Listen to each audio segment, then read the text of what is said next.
Entonces vamos a tener un gran parámetro de alineamientos, ¿no? Y esto va a depender de para qué lo vamos a utilizar, ¿no? Entonces, vamos a ver algunas cualidades de cada uno, ¿no?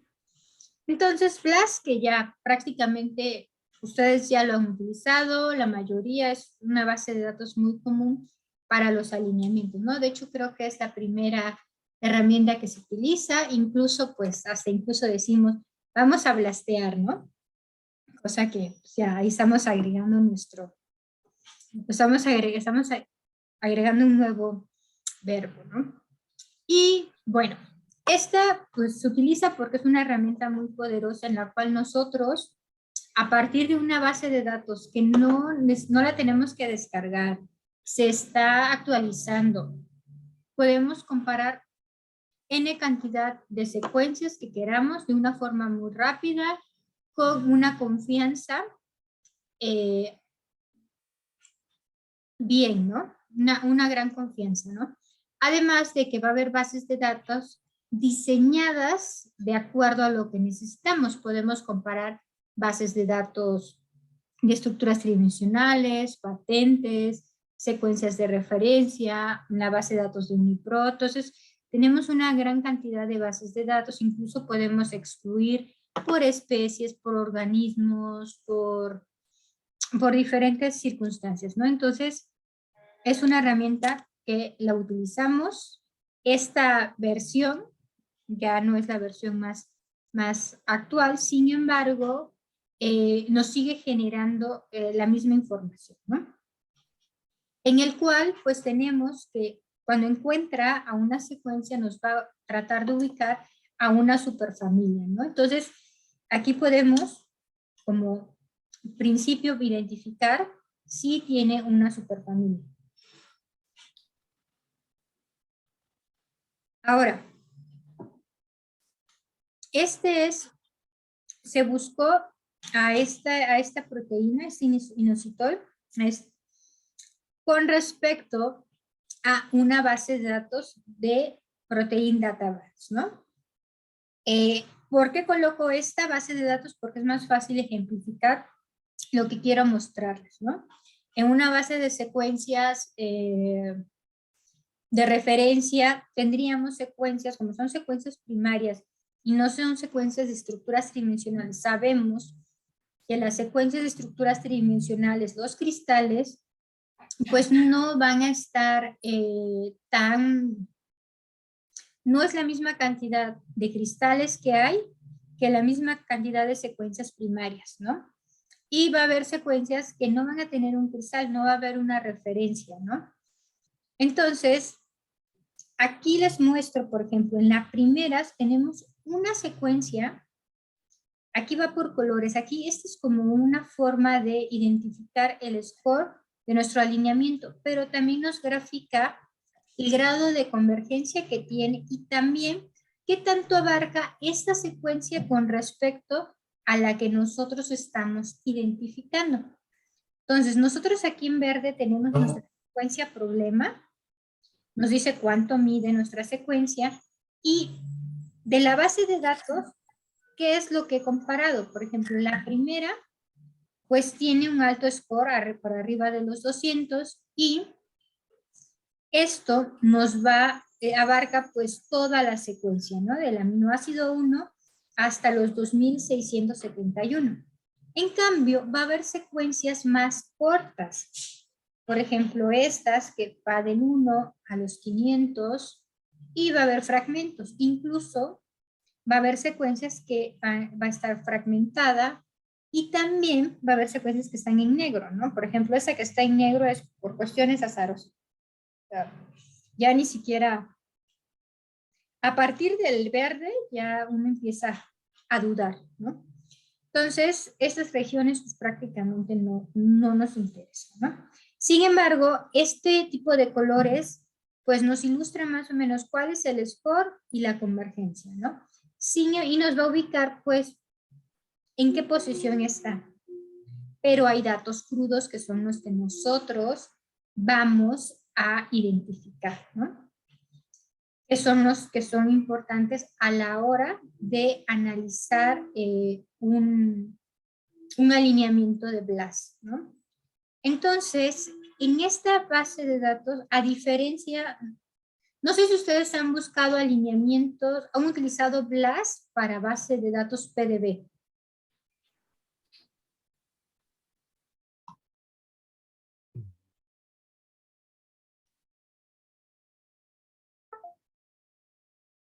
No, creo que al menos no. No. De hecho, por eso pongo este ejemplo, para que veamos las diferencias. Aquí tenemos pues el score, ¿no? Bueno, aquí tenemos la secuencia. Y bueno, aquí nos dice el nombre de la proteína. Y pues hay una pequeña descripción a veces en los nombres, a veces no. Por ejemplo, aquí está en un estado libre, es decir, no tiene un ligando. Aquí sí tiene, está unido a un ligando. Y esta información, pues, ¿qué nos va a dar? Nos va a dar información en el cual aquí tenemos dos proteínas. Bueno, tenemos la misma proteína, probablemente, pero en estados conformacionales diferentes. Entonces aquí, para el caso de alinear, para buscar proteínas para molde, sí tenemos que revisar cuál es el estado conformacional que nos interesa. Supongamos que no nos interesa esto a nivel conformacional, vamos nada más a analizar los valores cuantitativos, ¿no? Aquí tenemos el score, como yo les comentaba, pues el score pues va a depender también del tamaño. Estamos hablando de un score de 3.354, pero en otros alineamientos vamos a tener 300, 400, ¿no? Incluso aquí nos dice por arriba de 200. ¿Por qué el score es muy alto? Por la cantidad de aminoácidos que tiene. 2.671 aminoácidos. Ahora, ¿qué tanto abarca mi secuencia que yo estoy comparando con respecto a esta? Este tiene un 99% de convergencia, como aquí lo vemos, ¿no? En cambio, la siguiente secuencia va a tener un 22% de convergencia. Entonces, aquí, en esto, nosotros podemos identificar que, bueno, esta prácticamente es la secuencia completa y esto es un dominio. Lo más, porque, bueno, aquí además dice que está unido a la unidad, entonces es el dominio funcional. Y aquí va a ir disminuyendo el porcentaje de qué tanto abarca. Aquí tenemos un 4%. El valor E, que era el que les comentaba, que es muy importante, en el cual todos sus valores, la diferencia era que estuviera a menos 4, ¿no? Todos estos nos garantiza de que tiene una relación biológica. En cambio, esta proteína, primero tiene un 4% de identidad, ¿no? Lo cual, pues, para un 4% de convergencia, la identidad es del 22%. Podríamos decir que, bueno, podría ser un homólogo remoto, ¿no? Sin embargo, aquí es donde está esta es la zona de penumbra, pero con este valor de E que nos dice si tiene una relación biológica o una relación azarosa, con esto nosotros descartamos esto porque tiene un 0.22, lo cual no cumple con nuestros valores. Por lo tanto,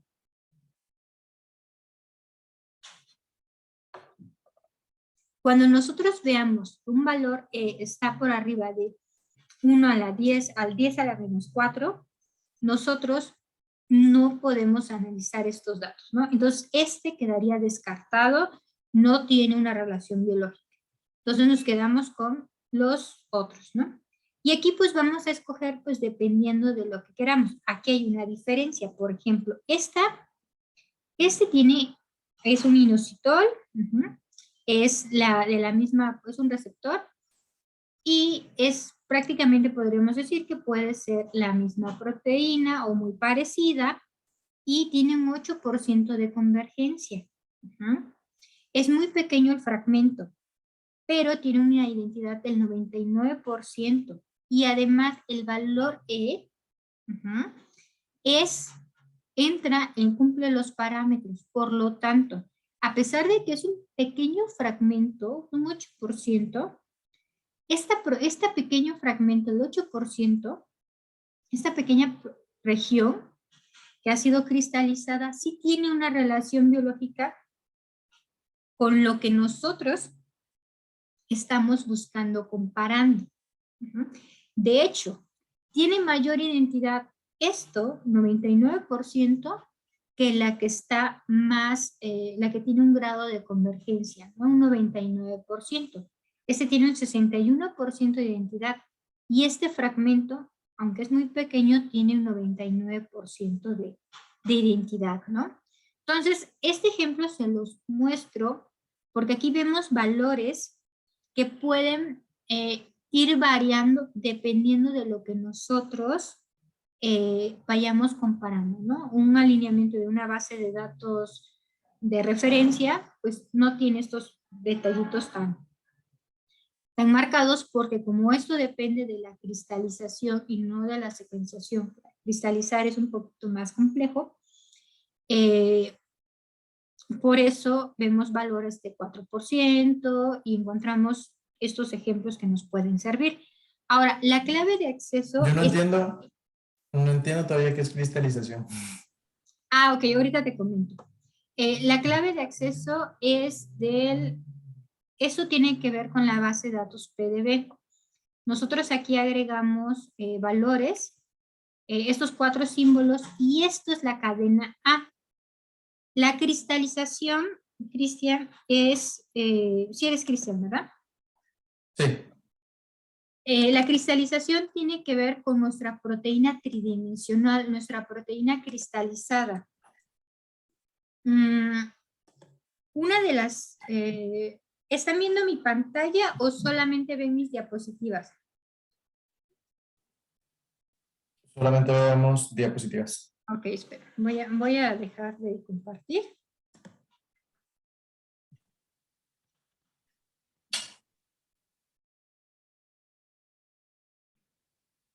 Y voy a volver a compartir para que vean toda mi pantalla. Entonces, ahorita ya ven la base, una base de datos que se llama PDB, ¿no? Sí. Entonces, esta base de datos PDB es una base de datos de la estructura tridimensional de la proteína. Entonces, nosotros aquí tenemos cómo es la estructura, cada uno de los átomos de los aminoácidos va a estar plegado en una estructura tridimensional, ¿no? Y nos va a dar información. Entonces, aquí en esta base de datos, PDB, se encuentra todos los cristales que han sido reposicionados en esta base de datos. ¿Qué pasa? Cristalizar una proteína no es tan fácil, no es una técnica algo pesada, y esto va a depender, o sea, determinar la posición exacta de cada uno de los átomos de los aminoácidos de una secuencia,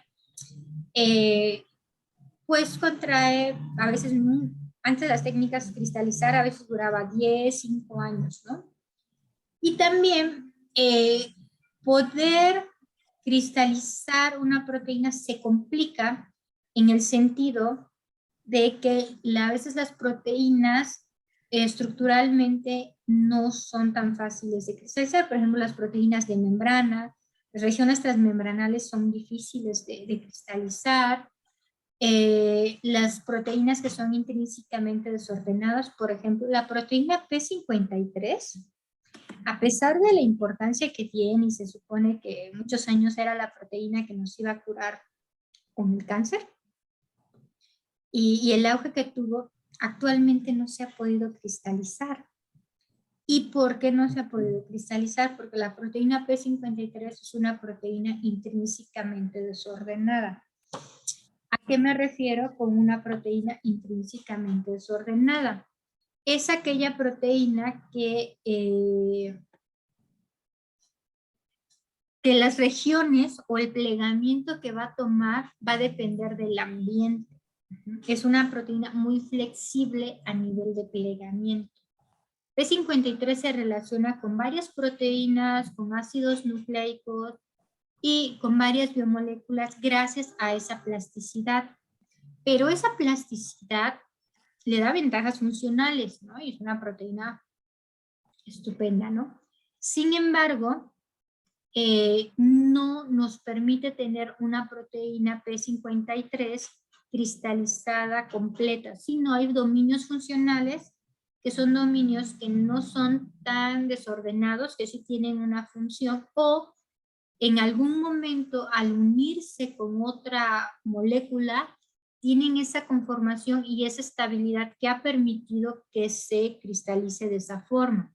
Sin embargo, no se ha podido cristalizar y modelar a P53 a nivel de estructura por métodos in silico también es un reto. Entonces, en este caso, y el ejemplo que les di es de una base de datos PDB en el cual, debido a que hay pocas secuencias que comparar y también hay fragmentos, porque no todas las proteínas son cristalizadas completamente. Incluso, por ejemplo, la proteína Spike no está cristalizada completamente. Está la región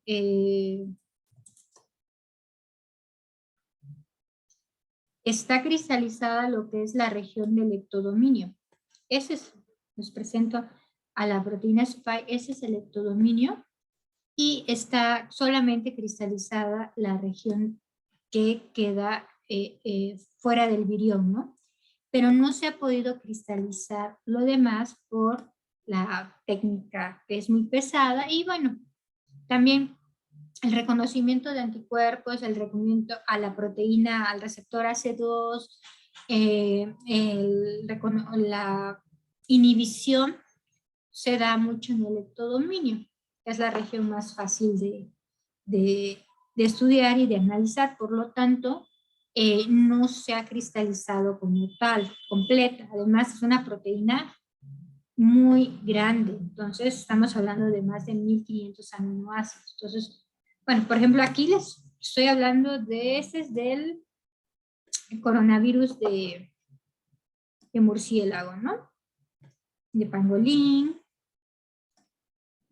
Y bueno, por ejemplo, ese es SARS-CoV-2. Y aquí nos muestra, ¿no? Entonces, este, por ejemplo, está en una conformación abierta y esto es importante para el modelado y los estudios, pero bueno, eso no lo vamos a ver. Entonces, por eso esta base de datos es la que decidí por esta información, porque lo que nos puede dar estos ejemplos de una forma más fácil que estar buscando en una base de datos de secuencias primarias. Ahora, esta clave 3JAV es la clave que nosotros podemos colocar aquí. Era 3, me parece.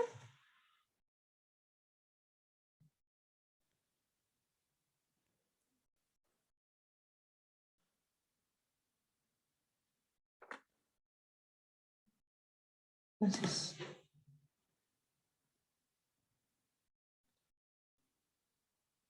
y esta clave es la clave de la estructura tridimensional de la proteína. De hecho, es una proteína también grande, ¿no? Estamos hablando de 2500 aminoácidos y es un canal iónico y por lo tanto está en una estructura tetra o en forma de trímero, ¿no?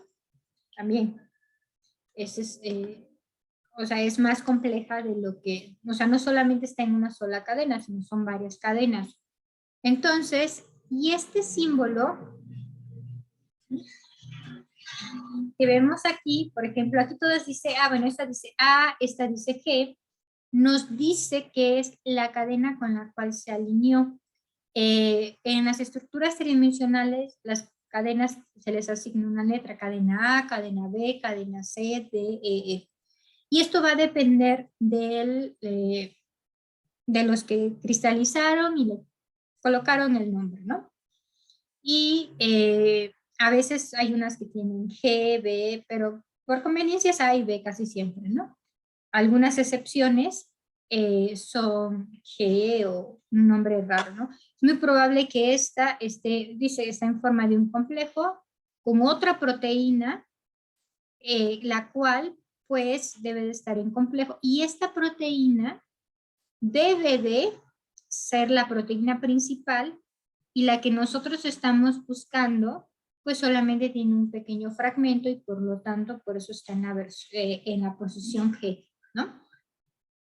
Ahora, ¿cómo vemos estos alineamientos locales? Recuerden que son alineamientos locales.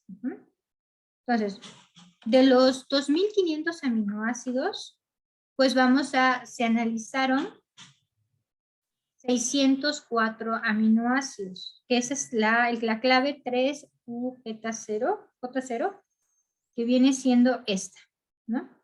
Tiene un 22% de convergencia, un 71% de identidad. El valor E nos dice que tiene una importancia, una relación biológica, ¿no? Y bueno, identidad 71%, ¿no? Positividad o similitud, un 83%, y aquí nos aparece un 0%, pero tiene 5 gaps, ¿no? Entonces, aquí están los huecos.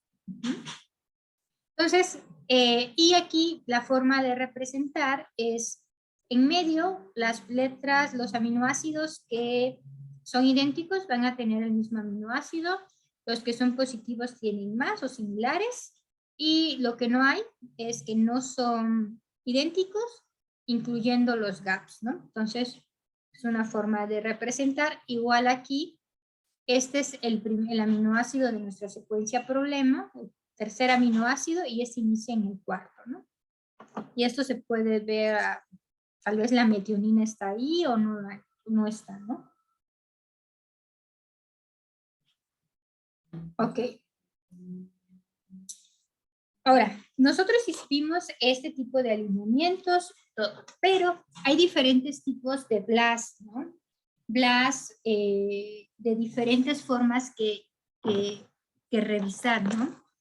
Y cada uno de estos BLAST van a tener ciertas cualidades. El que nosotros aquí estamos viendo es el clásico, que es el estándar, bueno, el más usado, no, en realidad no es estándar, es el que más se usa, que es la comparación de aminoácidos con aminoácidos, ¿no? Aquí pusimos una base de datos PDB, no hicimos la clásica, que es de proteína, de secuencias primarias con secuencias primarias, para que observara otro tipo de bases de datos con algunas características que son pues diferentes, ¿no? Ahora, va a haber diferentes tipos de BLAST y esto va a depender de lo que se compara, ¿ah? De la procedencia de nuestra secuencia problema con respecto a nuestra secuencia, a nuestras secuencias de la base de datos, ¿no? Entonces, BLAST-N, que es comparar nuestra secuencia problema es la de nucleótidos y lo vamos a comparar con una base de datos de nucleótidos. Es nucleótido con nucleótido.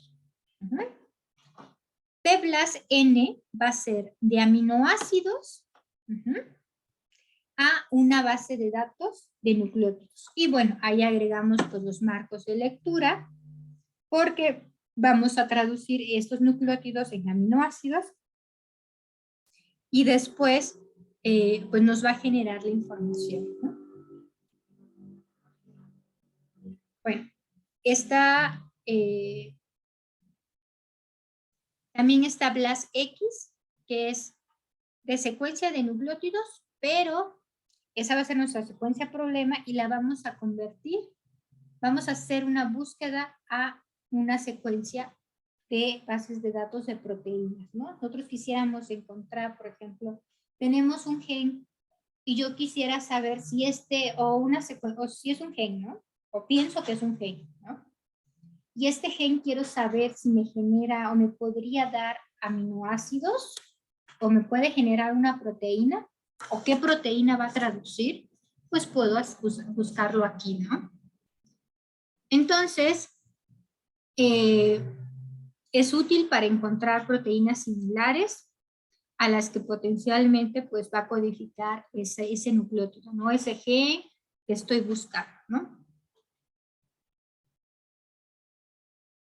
Y dentro de esas herramientas, pues como se busca a nivel de aminoácidos, en una base de aminoácidos de proteínas, pues es mucho más sensible que la comparación de BLAST-N de nucleótidos con nucleótidos, ¿no? Porque yo podría decir, ok, voy a buscar genes con genes y de acuerdo al gen que ya está determinado, pues ver qué proteína es.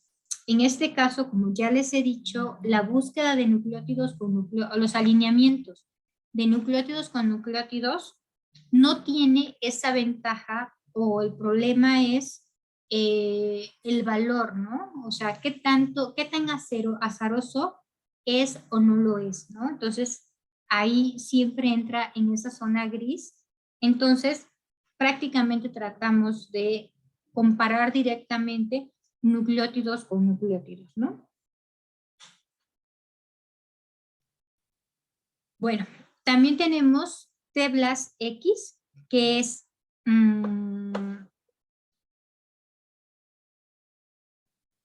una secuencia de nucleótidos, pero la voy a traducir a aminoácidos. Y también voy a buscarlo en una base de datos de nucleótidos, pero la voy a convertir primero en aminoácidos. Entonces, ya toda mi información de nucleótidos va a ser traducida a aminoácidos y voy a poder ocupar pues los algoritmos que ya están más especificados, validados de aminoácidos para obtener unos posibles aminoácidos, unas secuencias que pueda yo comparar.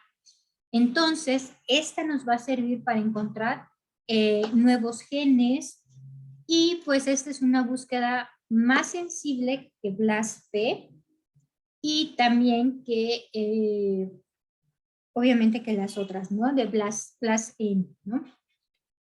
Entonces, por favor, no utilicen BLAST-N, esta ya prácticamente ya está en desuso. Utilicen las herramientas de conversión de aminoácidos, ¿no? Traduzcan todo y el programa lo hace de forma fácil, ¿no? O sea, no necesitamos nosotros hacerlo y es mucho mejor. Y bueno, BLAST-P, que es la que utilizamos, que es el análisis de aminoácidos, y buscamos aminoácidos en bases de datos de aminoácidos, ¿no? Ahora, vamos a tener para BLAST, pues es una herramienta que nos sirve para hacer búsquedas en bases de datos, ¿no? Una forma masiva, ¿no? Ahora, alineamientos de dos secuencias que vamos a comparar, dos secuencias a la cual no tenemos un problema, solamente queremos saber si esa secuencia se parece a la otra, qué tanto se parece. Vamos a tener diferentes tipos de alineamientos, ¿no? Y vamos a tener alineamientos globales como también alineamientos locales. Entre ellos, los alineamientos globales, como ya se los he dicho, pues va a alinear toda la secuencia, ¿no? Y vamos a tener alineamientos en los programas Needle, Stretcher y este que se llama EGR CH2 Sequence, el cual pues también nos sirve para hacer un alineamiento global, ¿no? Cada uno de estos va a tener algunas especificaciones. El más común pues es Needle y a menos que se requieran secuencias pues muy grandes, pues se puede utilizar este programa, ¿no? Sin embargo, Needle pues podemos hacer alineamientos de 2500 secuencias, 300, entonces no hay como ese problema, ¿no? Y ahora, para alineamientos locales, pues también tenemos otros programas como Water, Matcher, L-Align. Entonces, estos también van a tener la ventaja de poder ser rápidos, la diferencia que son alineamientos locales, y pues nos sirve pues para alinear, ¿no? Y cada uno de estos pues va a ver sus cualidades y sus desventajas, ¿no? Entonces, por ejemplo, L-Align nos va, por ejemplo, es muy bueno para encontrar duplicaciones en nuestras secuencias, ¿no? Cuando hablemos ahí de duplicaciones, regiones de ciertos alineamientos, ¿no? El que más se utiliza es Water, que es más fácil, y este sería más que nada para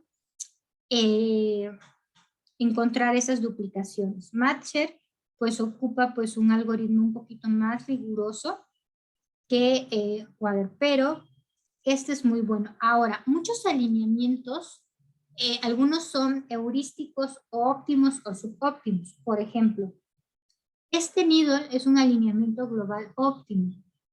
Esto quiere decir que esos alineamientos son más precisos.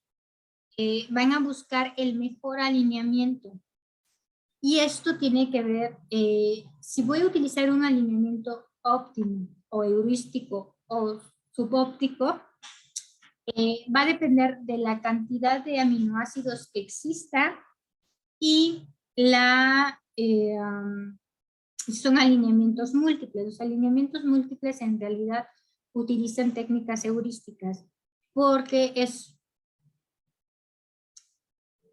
a nivel computacional todavía es imposible tener un alineamiento global, un alineamiento óptimo en alineamientos múltiples. Es muy pesado el algoritmo. Entonces, muchas veces pues queremos agilizar, encontrar, ¿no?, ciertas herramientas en ciertos alineamientos y no nos podemos tardar en realizar alineamientos óptimos, ¿no? Y bueno, los alineamientos múltiples de secuencias o MSA, esto es a partir de 3 o más secuencias biológicas y por lo regular es de una longitud similar, ¿no? Y bueno, aquí se va a partir del resultado y a partir del resultado vamos a inferir si son secuencias homólogas, tienen relaciones evolutivas entre las secuencias estudiadas. Entonces, aquí vamos a tener, por ejemplo, si queremos hacer árboles filogenéticos, si queremos comparar, encontrar un homólogo cercano o un ancestro común, ¿no? Y al contrario de los alineamientos de secuencias por pares que se utilizan, por ejemplo, para identificar regiones de similitud, que pueden identificar relaciones funcionales, estructurales o evolutivas entre dos secuencias, nosotros aquí vamos a inferir en la homología, en las relaciones evolutivas, y también podemos ver las mutaciones, toda esta parte, ¿no? Pero aquí va a ser, no vamos a tenemos que comparar todo contra todo, ¿no? ¿Hay secuencias consensos? Sí. Pero no podemos decirle al programa, esta es una secuencia consenso. Y eso algunos programas tienen ese problema, porque siempre buscan como una secuencia consenso o toman una secuencia como base y a partir de ella empiezan a alinear, ¿no? Entonces, a veces funciona, por ejemplo, EVOS-CONS va a crear una secuencia consenso a partir de una alineación múltiple de proteínas o núcleos. Entonces, este en específico es para nosotros crear, o sea, queremos mi secuencia consenso. Por ejemplo, Yo quiero...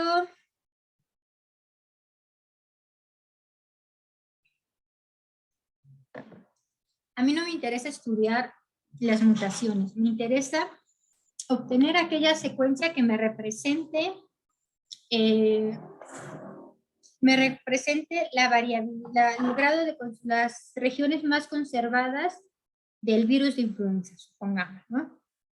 Y como varía mucho, pues sí necesito una secuencia, ¿no? Consenso, y a partir de ella voy a realizar todos mis estudios, analizarla y revisarla, ¿no? Entonces, pues prácticamente para eso es EBOSCONS, ¿no? Ahora, muchas veces utilizar una secuencia consenso, pues depende para qué, o sea, a veces no es tan útil, ¿no? Y es mucho mejor pues analizar pues todas las secuencias o secuencias representativas y a partir de ello pues ver qué es lo que pasa con estas secuencias, ¿no?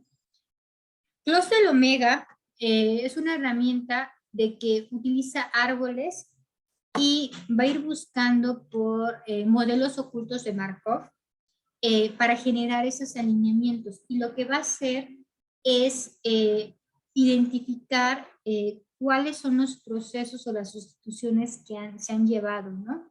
Y pues nos sirve para hacer alineaciones grandes, ¿no? Medianas. Y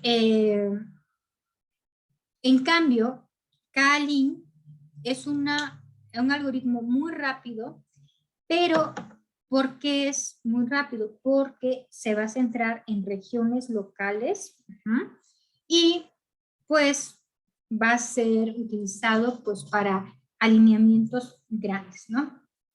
Ahora, Moscol, que es prácticamente es mi herramienta favorita, es muy precisa y es muy buena. Es muy buena con los alineamientos de proteínas, pero sin embargo, pues el tamaño aquí, los alineamientos, sí hay un peso para poder, me refiero a alineamientos grandes y medianos, no al tamaño de la secuencia, sino a la cantidad de, de secuencias que puedo comparar, ¿no? Y esto lo miden por peso, ¿no? Va a depender de la cantidad de peso que tenga. Y T-Coffee, pues también es una versión mejorada en la cual pues voy a hacer alineaciones igual de MSA, pero ¿qué va a hacer aquí? A diferencia de Moscow y de T-Coffee, pues va a ser para alineamientos pequeños, ¿no? ¿Por qué? Porque aquí mete herramientas de alineación progresiva que también hace que sea un poquito más tardado el programa, pero el costo es que no puedo alinear tantas secuencias, ¿no? En realidad, un programa que alinee secuencias muy grandes o tenga la capacidad tiende a ser muy costoso, ¿no? Computacionalmente hablando. Y Alineaciones medias, estamos hablando de menos de 100 secuencias. va por peso, ¿no? Justo ahorita lo vamos a explicar, porque tiene un peso, porque luego, no, por ejemplo, pueden ser 500 secuencias, por ejemplo, aquí dice que son 500 secuencias para Moscow, ¿no? Moscow puede alinear 500 secuencias, aproximadamente 1 mega de información, ¿no?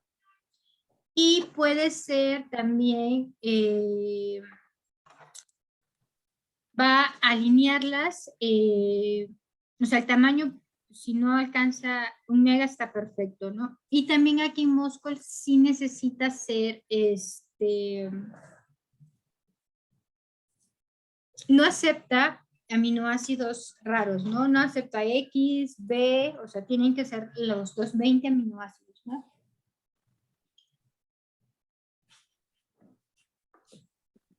Bueno, entonces aquí pues va a haber diferentes, ¿no? Por ejemplo, aquí, bueno, esa es la página de EBI, que es la que nos genera los alineamientos. Aquí debería estar.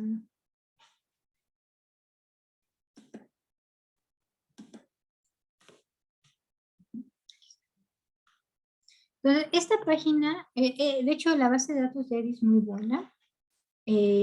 Va a tener varios